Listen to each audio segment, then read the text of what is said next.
আল্লামা সাঈদীর মেজ ছেলে শামীম বিন সাঈদী বলেছেন, জামায়াতে ইসলামীর সাবেক নায়েবে আমির আল্লামা দেলোয়ার হোসাইন সাঈদী অন্তিমকালে শেষ বিদায়ের সময় তার মুখের হাসিটি ছিল জালিমের বিরুদ্ধে নীরব প্রতিবাদ। বুধবার ১ জানুয়ারি রাতে চট্টগ্রামের মীরসরাই সোবহানিয়া দরবার শরীফের ১১৫তম প্রতিষ্ঠাবার্ষিকী উপলক্ষে ঐতিহাসিক আজিমুশান ওয়াজ মাহফিলে প্রধান অতিথির বক্তব্যে তিনি এসব কথা বলেন।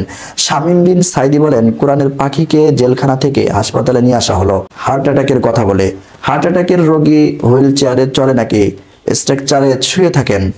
সেদিন তিনি এত সুন্দর মিষ্টি হাসি দিলেন, এর আগে কি কখনো এত সুন্দর মিষ্টি হাসি তাকে দেখেছিলেন? আমি দেখি নাই। যাওয়ার আগে সারা পৃথিবীর মানুষকে এত সুন্দরভাবে সালাম দিয়ে বিদায় নিলেন, কারো কপালে এরকম সৌভাগ্য আমার মনে হয় না। তার এই হাসিটাই ছিল সেই জালিম হাসিনার ফেরাউনি আচরণের প্রতিবাদ। শামীম সাঈদী আরো বলেন, ৫ মে আলেমদের শাপলা চত্বরে নিয়ে লাইট অফ করে দিয়ে পাখির মতো গুলি করে হত্যা করা হয়েছে। আলেম ওলামাদের রক্ত বৃথা যাবে না। এই বাংলার মাটিতে ইসলামের পতাকা, কালেমার পতাকা উড্ডয়ন হবেই হবে ইনশাআল্লাহ।